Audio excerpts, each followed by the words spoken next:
Good morning, good afternoon, good evening. The US Ambassador to Zimbabwe has just presented their credentials the other day, and in a press conference, she said she called on Zimbabwe to implement democratic reforms. A very familiar um, tune, many would say. If she had asked some of her advisors what would be the impact, I think they would have been honest enough to tell you that you're not the first one to make these calls, nor will you be the last one, no doubt. And those before you, they failed to get Zimbabwe to implement democratic reforms for four reasons. Number one, Zanu PF will forget all the rhetoric about fighting for freedom, justice, and end of oppression. Robert Mugabe and his Zanu PF colleagues had their eyes fixed on removing the white colonial oppressors and taking their place. Make no mistake about that. Somebody once said that during the late 1970s, they had the opportunity to mix up with Robert Mugabe and his colleagues. And their reaction was one cannot help but noticing that Zanu PF would rather see the whole country burn down if that is the price to be paid for removing the white settlers. They had their hearts set on they will be the ones who rule the country, and they would not settle for anything else. And ever since they got into power in 1980, they have chosen for themselves the best and would not brook any opposition from anybody. But of course, to make sure that they secure that position, they've had to disregard all pretensions that they wanted Zimbabweans, ordinary Zimbabweans, to have a meaningful say in the governance of the country. Even those, the poorest of the poor, they wanted to give the impression they are fighting in their corner. The truth of the matter is, the regime did not care about them. And indeed, Zanu PF has always seen the poor as fair game, as their ticket to retaining absolute power. Here is what Margaret Longo said in a recent interview. And for those who don't know her, she was Zanu PF through and through. She fought in the Liberation War, came back after independence. She was initially in the CIO, and then she became a member of parliament,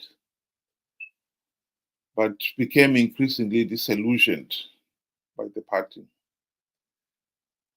when she realized that the ruling elite were trampling roughshod over the fellow freedom fighters like yourself, even more so the ordinary people. Here is a comment on how Zanu PF treats or views the ordinary people, particularly those in the rural areas. They have wrong priorities, especially the current government. How can you go and build an airport which services a few people, and the majority are the elite and the so-called investors? Look at the rural. I made you come to interview me because I wanted you to have the experience of the roads that we are using. If we go today to our hospital there, you feel pity with that's a hospital in a rural area. If we go to our clinic, you feel pity. We have no piped water here. Do you know the reason why the rural people vote for Zanu PF? One, they're intimidated. Two, the policy is that the rural people should remain poor and subservient to the government. They should remain poor because if they remain poor, they continue singing the song for their master. This is why these people have been impoverished. It's for a reason. Because at the moment, if you economic empower these people, they'll go out of hand. Zanu PF will never have control over them.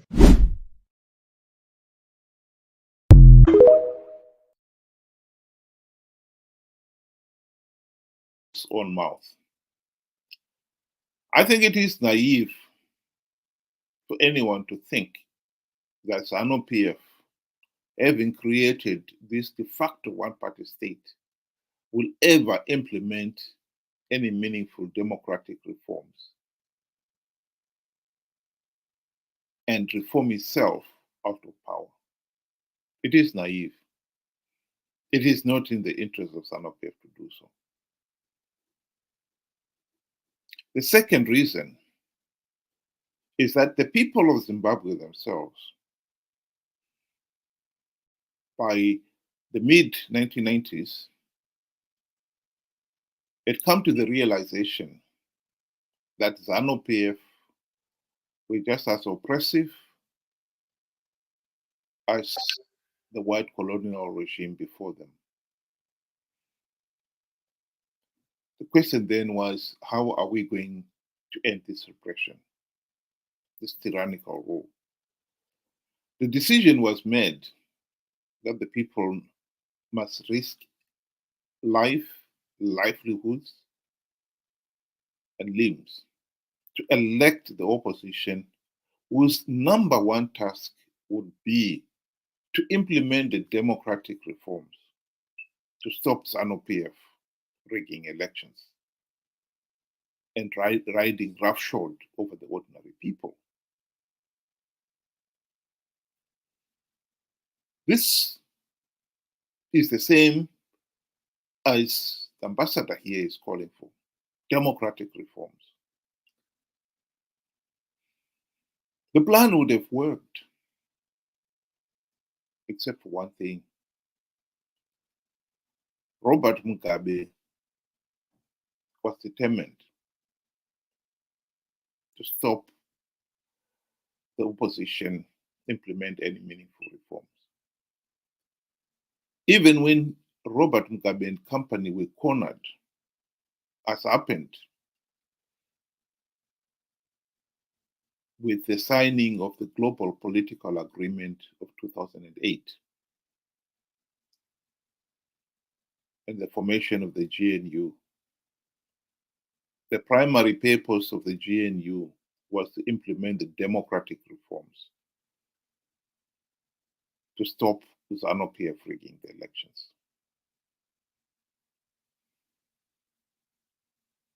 Mugabe had other plans.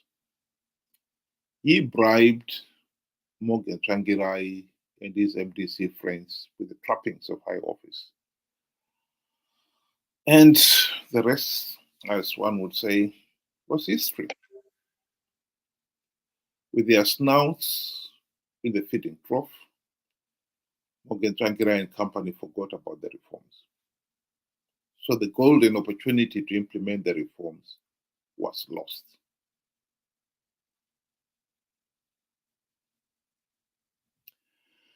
Many people have thought that the MDC-CCC would implement reforms. When they failed to do so during the GNU, they gave up. And ever since the GNU, in fact, they've been participating in these flawed elections, knowing fully well that the process is flawed, knowing fully well that nothing would be achieved by participating, except by participating, they will only be giving Zanu PF legitimacy. But they've continued to participate for the same reasons that they failed to implement reforms during the GNU: greed and incompetence. MDC-CCC leaders have had the fortune, as far as they were concerned, misfortune as far as the country was concerned, that the people were so ignorant, naive, and gullible. They really did not understand what was it that the opposition was supposed to do to stop Zanu PF rigging the elections. What were these reforms? Much less understand that the GNU of 2008 to 2013 was the golden opportunity to get those reforms implemented. And so the opposition, MDC-CCC, have managed to get away with blatantly lying to the people that they have devised winning in rigged election strategies. In other words, the people did not have to worry anymore about implementing reforms, because the opposition now have ways of stopping Zanu PF winning, even without implementing the reforms to stop the rigging in the first place. And alas, millions of ordinary Zimbabweans believed them. So we ended up in the situation here where the opposition that the people had risked livelihoods, limbs, and lives, over 500, were murdered by Zanu PF during the 2008 elections that gave birth to the GNU.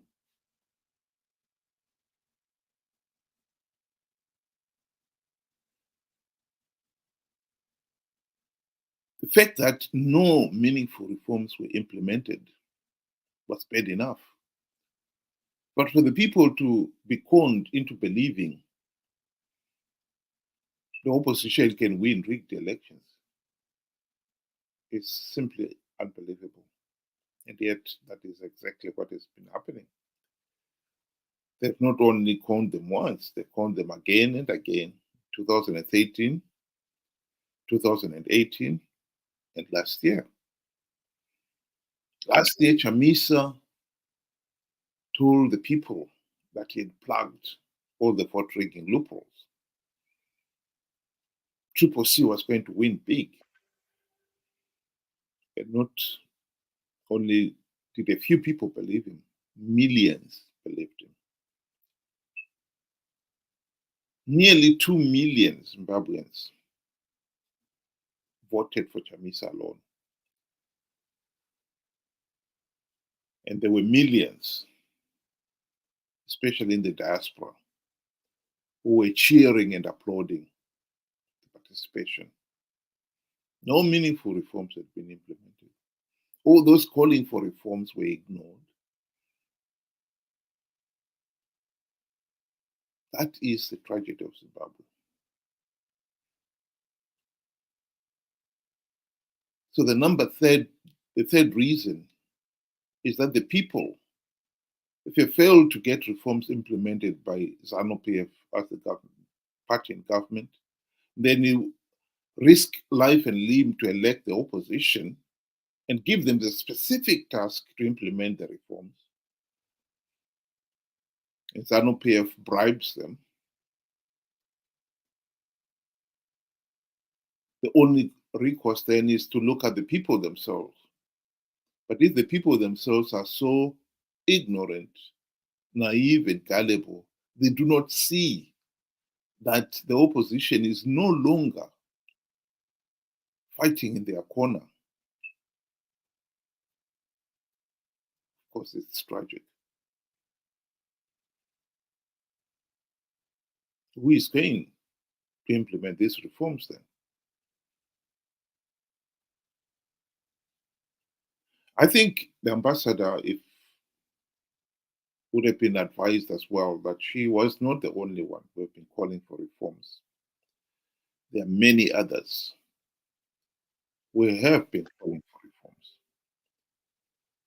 Zimbabwe has had so many reports on these elections, particularly condemning them. The European Union had the opportunity to observe the 2018 elections, and they came up with a very detailed report condemning those elections and came up with 23 reform recommendations. None of those recommendations ever saw the light. Like I said, Zanu PF was not interested. The opposition is in reality Zanu PF Team B. They've been playing to give the process legitimacy and to give Zanu PF legitimacy. And the people themselves, whom one would say would be the last stakeholders to have a say in this, have been completely naive, ignorant. They didn't know what is happening. The ease with which Nelson Chamisa has conned them again and again in their millions underlines sheer ignorance and naivety of the Zimbabwe electorate.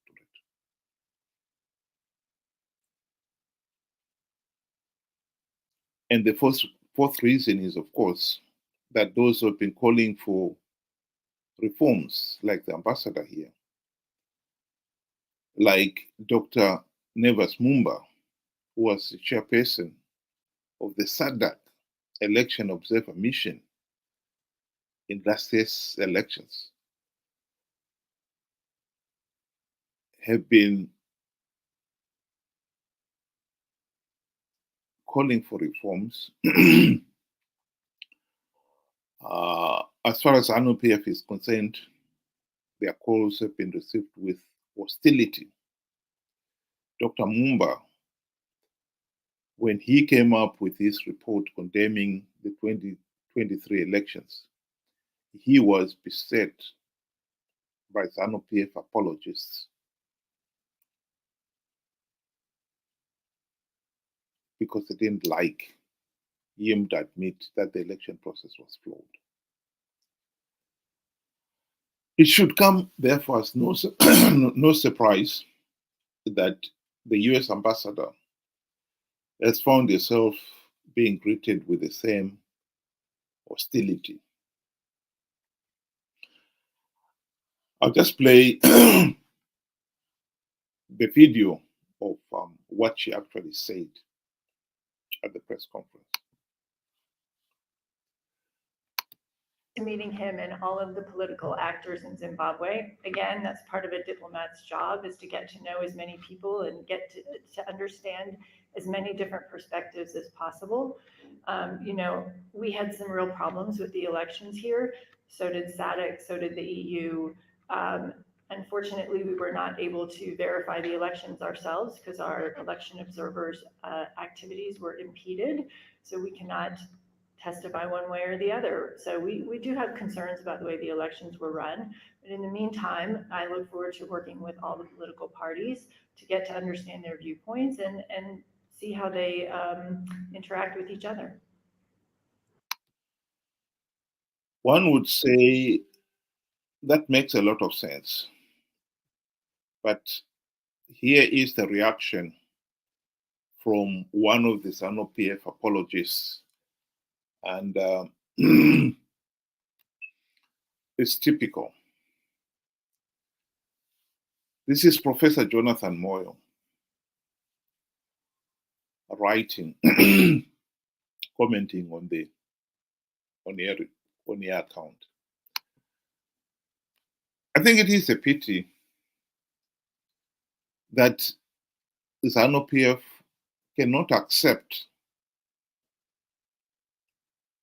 that failing to hold free, fair, and credible elections, it just is at the very heart of why Zimbabwe is a failed state.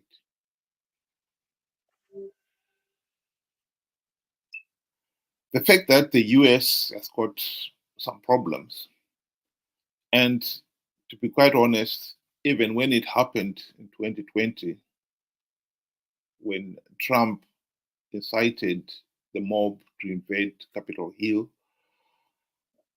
many of us did say it at the time, and will repeat it again. This has been a gift, manna from heaven, to the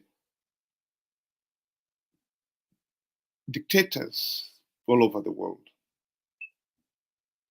And Zimbabwe's dictators, Zanu PF,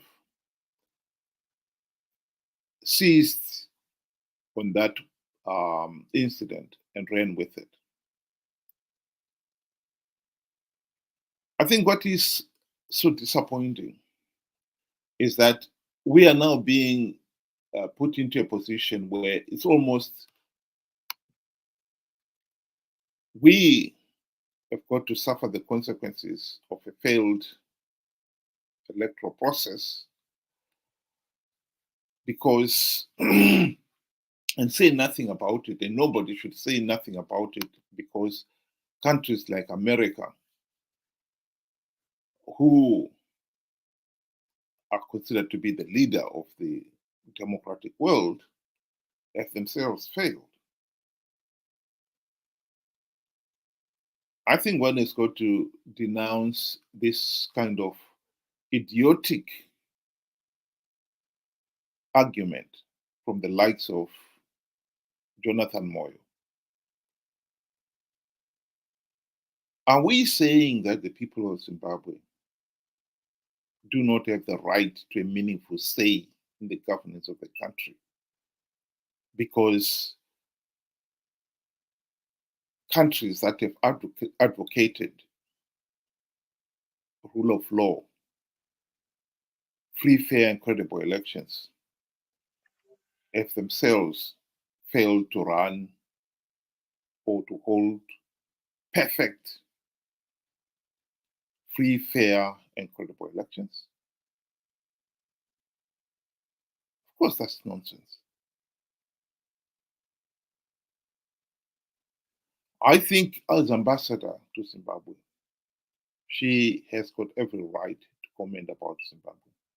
Just as much as Dr. Nevas Mumba and his SADC election observer mission members had the right to report on Zimbabwe's failure to hold free, fair, and credible elections last year.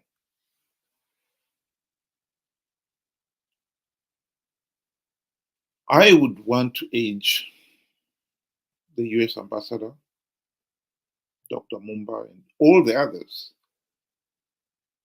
who have been calling for democratic reforms to continue doing so, in the hope that one day we will have a significant number of Zimbabweans who will wake up to the reality that Zimbabwe is doomed as long as we do not take this issue of credible elections with the seriousness and urgency the matter demands. We do not need outsiders to tell us that Zimbabwe is in serious trouble. 44 years of failure to hold free, fair, and credible elections is the root cause why Zimbabwe is a failed state. All this talk about Vision 2030 is just nonsense. Zimbabwe's economy has been in meltdown for the last 20 years. The period 2000 to 2008 saw the economy shrink by a staggering 50%. And it has never recovered from that. Mnangagwa is talking of Vision 2030, and yet even he cannot deny that corruption in Zimbabwe has reached nauseating levels. Fraimagu the other day was talking how Forbes border post in Mutare, outside Mutare, is congested with lorries moving lithium ore across the border without even the paperwork to show what is going on, declaring what is being exported, so that people can have at least be able to trace back so much tons was exported. What did the country get in return? Who exported it? What did they get? How much were they paid? This has been at the heart of the looting in Zimbabwe, where mining activities can take place and no records are being kept. This was revealed by Edward Chindori Chininga. He's now late, in 2012. As chairperson of the Parliamentary Committee on Mines, he used that position to go and investigate what was going on in Marange and Chiadzwa. And he found, to his horror, that those people had licenses, special concessions that allowed them to mine the diamonds, and they didn't have to declare the quantity or the quality of the diamonds. They didn't have to declare to whom the diamonds were sold, how much was paid for it, who were the beneficiaries of that activity. And the beneficiaries, since they didn't have to declare it, they didn't have to pay any tax. That is license to loot. And this is exactly what is happening in other areas. When customs officials stopped lorries exporting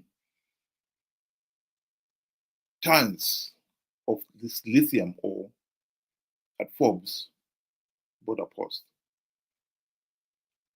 none other than Auxilia Mnangagwa, the first lady, drove there and gave the customs officers a dress down. Who are you to stop the lorries going through? They don't have the paperwork, so what? That is what Zimbabwe has become. We need to end this madness, or this country is in serious trouble. Before I close, I'll just show two comments here from some of the listeners out there.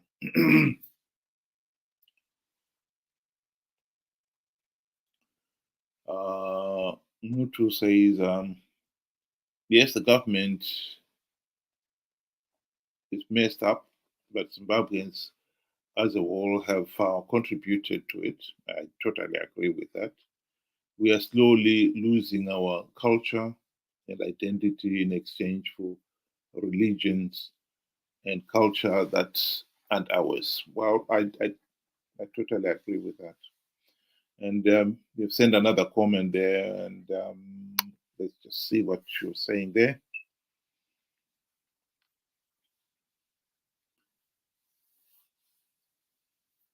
The land is there, and the technology we have today is 10 times better. Our ancestors fed themselves, but we can't in 2024. Pathetic. Well, I totally agree with you there. I think in this particular case, we need to be, I don't know, more imaginative. The situation in Zimbabwe is totally unacceptable, and it is pathetic that we have had 44 years of rigged elections, and we still haven't come up with a solution. The rate at which we are going, if these reforms that the ambassador is calling for here are not implemented, we are going into 2028, and Chamisa will come up with his new movement, promise the people that he will win those elections, and they will participate in those flawed elections in their millions and give Zanu PF legitimacy again. That is the tragedy. We need to educate our own people. I'll just show one last comment there. It is painful to have people such a depth of understanding of their plight and still have them be subjected to the same. Well, I think if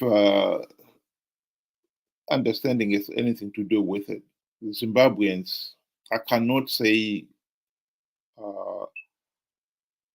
the 2 million who participated in last year's elections, when they've been warned that participating will only give Zanu PF legitimacy and perpetuate their own suffering, can be said to be understanding. I think they are ignorant and naive. And that has been at the heart of why we have failed to govern ourselves. I think if the people had been given the chance to be educated, they would have been. They would understand some of these things. But in Zimbabwe, we did not have the same fortune as other countries.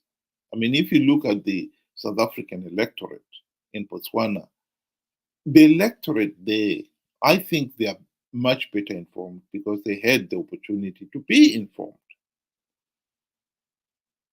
South Africa has got a free media, and so does Botswana. And those two countries have had democratic institutions, healthy and functioning democratic institutions. We never had any of those benefits. Zimbabwe's public media was, from the word go, meant to save Zanu PF, to help Zanu PF stay in power. We are talking here of Professor Jonathan Moyo, and those who are familiar with him will know he was Minister of Information at one time. And all he did was help to create the Zanu PF dictatorship. He played his part.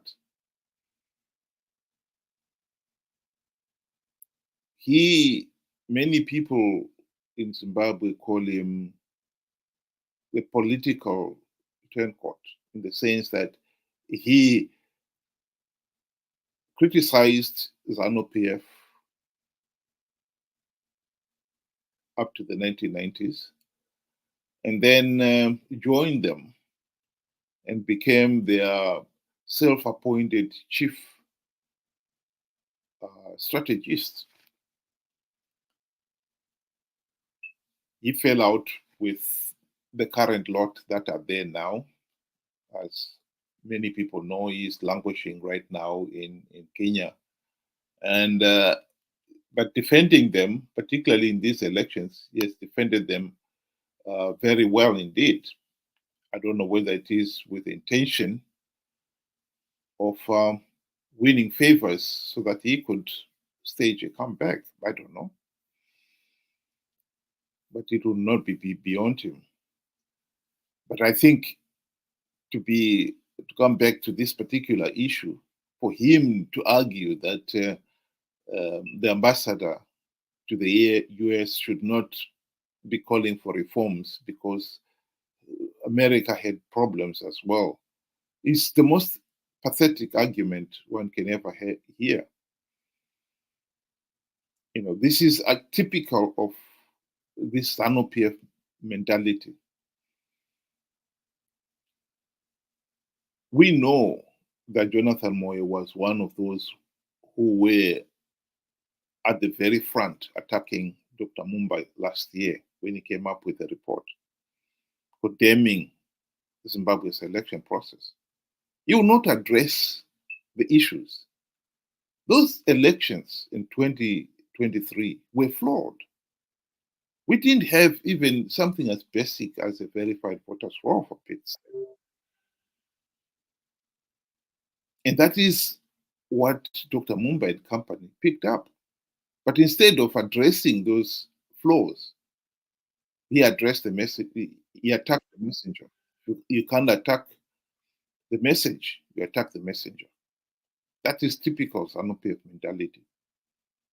But we, as the people who are at the receiving end of the Zanu PF tyranny, we really have to confront Zanu PF ourselves. Just one last comment before I close from Motu. He's saying when I was 19, Mugabe went for the rerun alone in 2008. That's when I figured elections don't work in Zimbabwe. Can the rest of us please catch up, especially the elders? Well, I don't know whether you were able to follow up what happened during the GNU. The GNU, the primary purpose of the GNU was to implement the democratic reforms to stop Zanu PF rigging the elections. And if the MDC guys had not sold out, the opportunity to implement those reforms was there.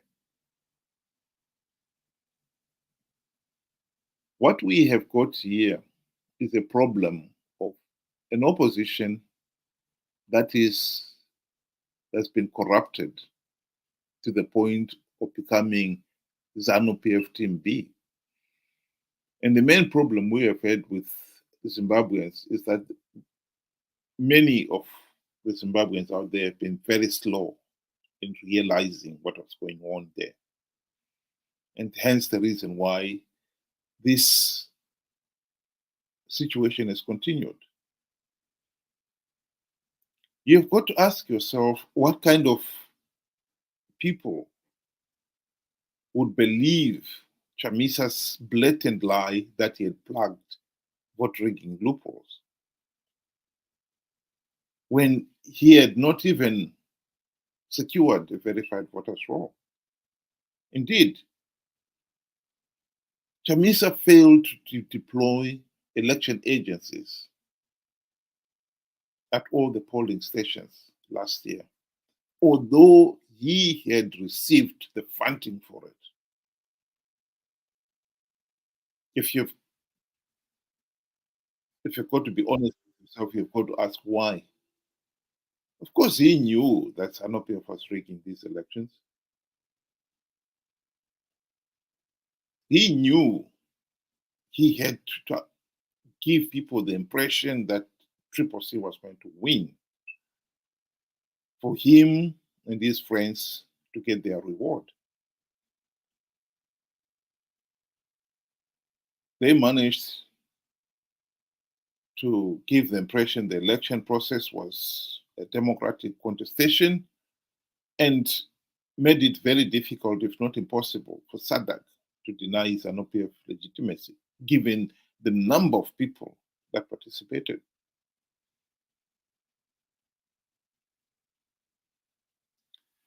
I think we need to be a lot smarter as a people. At the present moment, like I said, the solution is the people themselves have got to open their eyes and stop participating in flawed elections to give Zanu PF legitimacy. Chamisa and company have got their own reason why they will continue participating in these flawed elections. Greed. We should be smart enough to see that by now. After 24 years, 5 of which in the GNU, these guys have failed to implement even one reform. It's not rocket science for you to be able to say there's something wrong here.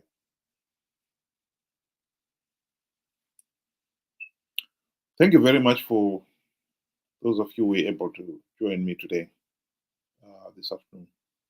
Have a good day. Thank you.